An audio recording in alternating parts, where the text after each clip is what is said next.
Thanks for being here. I'm Jen Harris, and joining us is Dr. Bissell. She's here to answer any questions you may have. And just so I see a couple of new names over here, just as you know, just to let you know how it works, you can submit any questions you have via the chat or the Q&A, and we'll answer those in the order in which we receive them. Thanks. I'm going to turn this over to Dr. Bissell now. Thank you, Jen. Good afternoon. Our EPI curves, which will be put on our Road to Wellness website, show overall that the district continues to see our cases decline. And that's just like what we're seeing statewide and nationwide as well. So pretty substantial declines. I will say that there is a slight bump in cases in Floyd that's related to a private facility and not related to community. So there's no increase in cases in the community.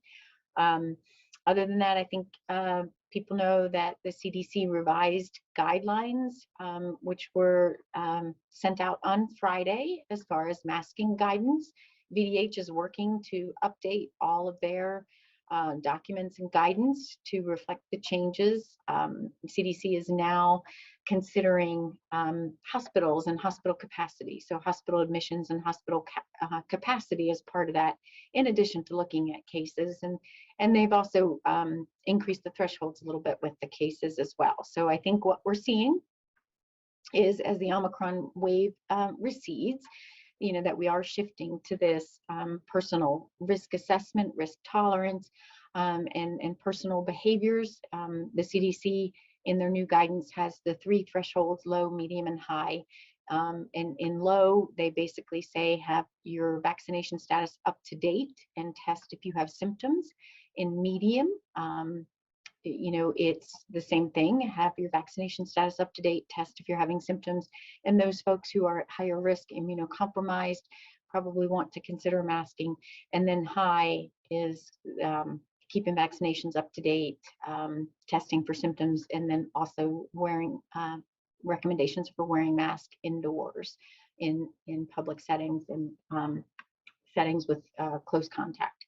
So, we are definitely seeing a shift, and, again, acknowledging that COVID is still with us. It will still be with us. We do have to be prepared that we might see other variants, but, we're in a different place than we were in the spring of 2020 when we had naive immune systems and no vaccines. So that's all I'll say, and then I'll just go ahead and take questions. Okay, our first question is coming in from Bill. Would you please speak about the recall for the COVID-19 home test? I'm sorry, what was the question, Jen? Oh, please speak about the recall for the COVID-19 home test. I don't know all of the details of the recall. I know some of the home tests, there were some alerts issued by Poison Control about the medium that was being used. So I don't know a lot of details about that. I think that probably needs to go through VDH and our testing team. They would know more of the details about the recalls. We don't have a lot of information about that. Okay, our next question is coming in from Jean. There's some chatter right now, including on the radio, that the CDC will loosen mask guidelines and that it's an admittance that the masks never worked to prevent the spread. Can you comment on that? So, I think, again, when we talk about masking, either they worked or they didn't. It's not a binary, either yes or no. And I think there's a difference in talking about, mask mandates versus masking itself. Masks, we do have fairly good data that the cloth masks aren't as effective as we would like to see with aerosol type spread. And remember, it's a spectrum, right? So it's a spectrum from droplets to aerosol. Certainly something that's more transmissible is more on the aerosol side, something that's less transmissible more on the droplet side. And so what we know is that the cloth masks probably don't do very much. They may provide, a little bit of a barrier with the droplets, but certainly not as we get more to the higher transmissible aerosols. The surgical masks, the medical grade masks, and certainly if you have a good fit with the knot and tuck, can provide a little bit more protection. N95s obviously are better as far as filtration, so they can provide more protection. Of course, this all depends on good fit and compliance. So if somebody's not covering the nose and the mouth, then you know, you're not getting the protection that you would want. You know, the best protection obviously is the fitted N95 that healthcare workers wear, like when in the hospital taking care of patients with presumed TB, which is aerosol spread. Those require medical questionnaires. They require fittings for a reason, because breathing through those does increase the cardiopulmonary work. And so there's a reason there. So those are not something that we do in the community. So, you know, I think for individual protection, there can certainly be some benefit there. When we look at mandates, again, you have to look at what kind of mask. We know cloth masks probably not really doing a whole lot. And then you need to look at the compliance and how people are wearing them. Are they well fitting? You know, what type of mask? And then are they certainly over the nose and the mouth? And I think that's where you can see, because you can't control for all of those things in a quote unquote mandate situation. So you see that the curves are fairly identical, whether there were mandates in place or not. And again, I don't think it's an admission that masks don't work. I think it's kind of acknowledging that where we are right now, certainly people can choose for individual protection to look at some of these potential, you know, potential different mask types. But, you know, from a community level, they're acknowledging that we need to do those individual assessments and look at things at that level. Okay, Daniel has a question. He says, hi, Dr. Bissell. What is our area in Central Virginia doing wrong compared to the rest of the country? Why are we in the bottom 30% of the country transmission?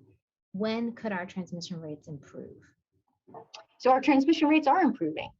And, you know, the COVID, it's no secret, any respiratory illness is going to spread more quickly in your more population dense urban, followed by suburban, and then to rural areas. You know, there's regional spread and then there's seasonal spread with these kinds of things. So we lagged behind a little bit when we saw our surge, and we certainly lagged behind a little bit as it's dropping off. But our area is definitely seeing a decline in cases as well. And then, of course, we look at vaccination rates. You know, our vaccination rates are not quite as high as some other areas. There's definitely some political leaning there, and then there's other issues with trust.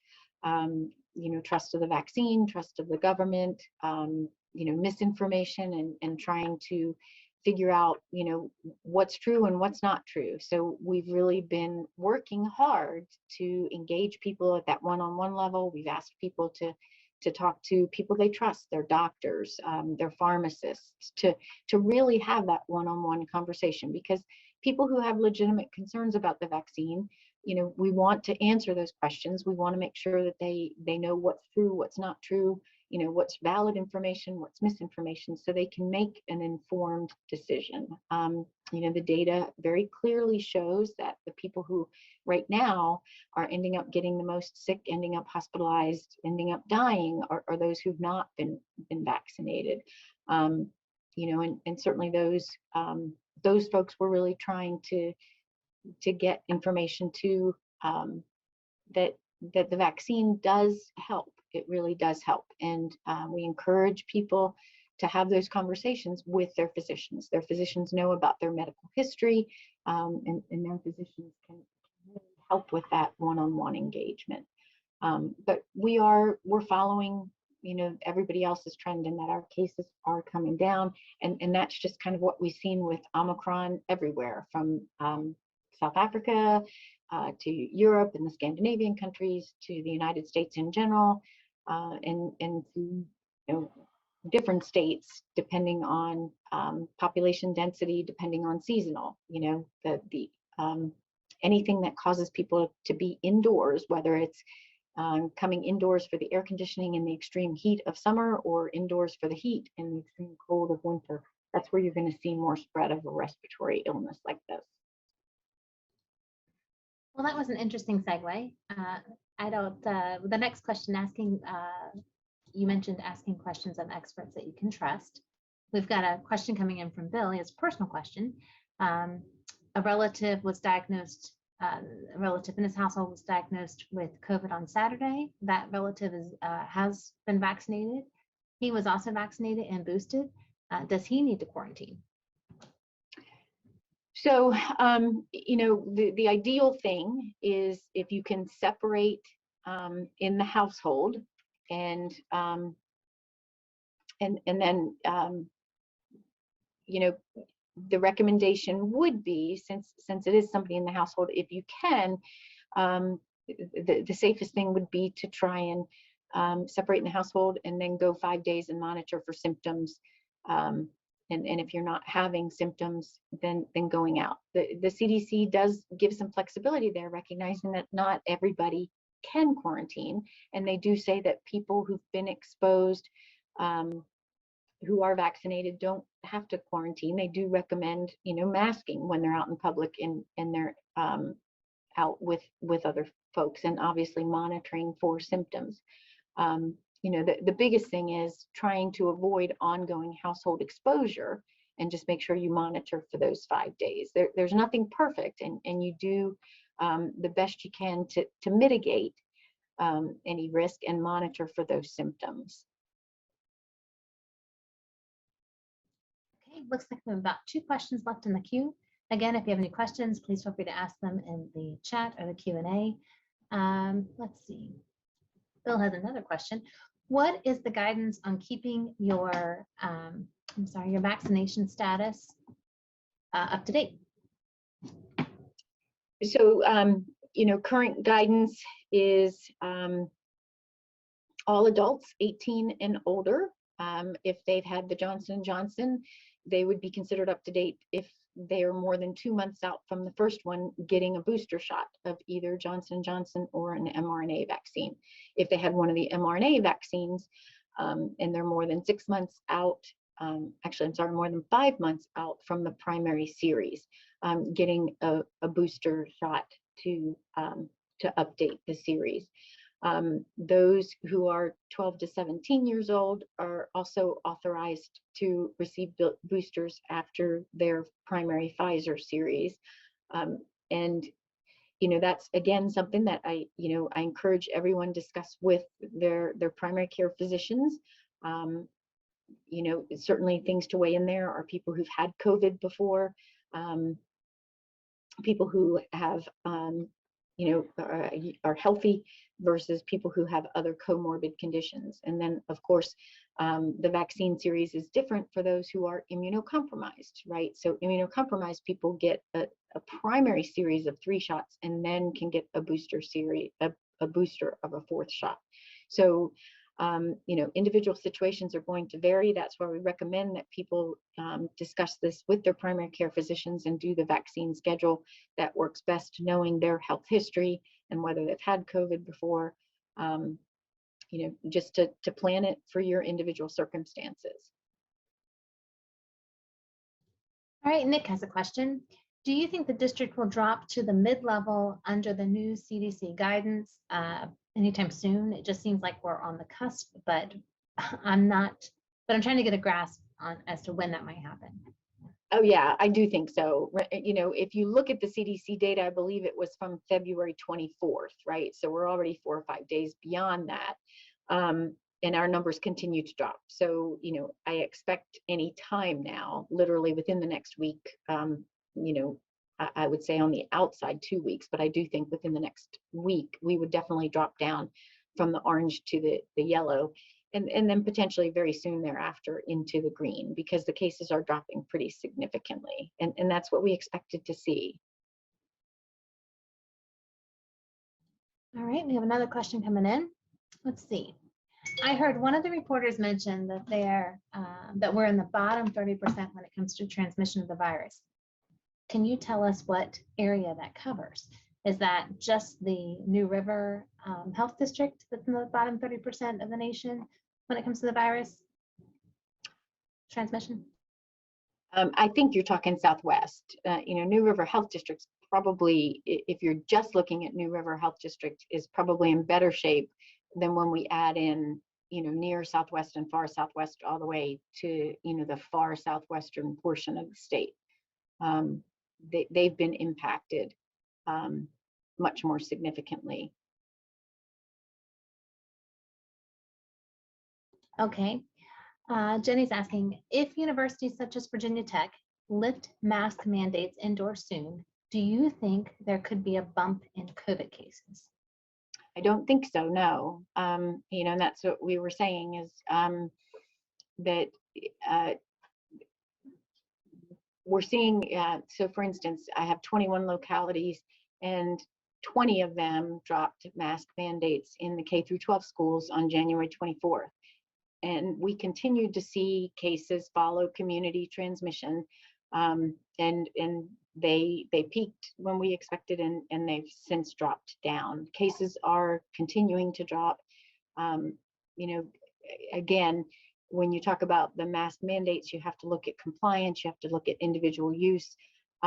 So there's a lot of factors there. You need to look at type of mask, because really those cloth masks that people are wearing probably aren't doing very much at all. And the other thing at Virginia Tech, you have a very highly vaccinated and boosted population. So no, our universities dropping mask mandates, we do not expect to see, a bump in cases from that.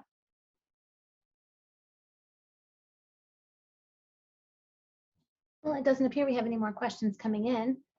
I appreciate all your time, and I'm not sure what the weeks are going to come, what's the next step with these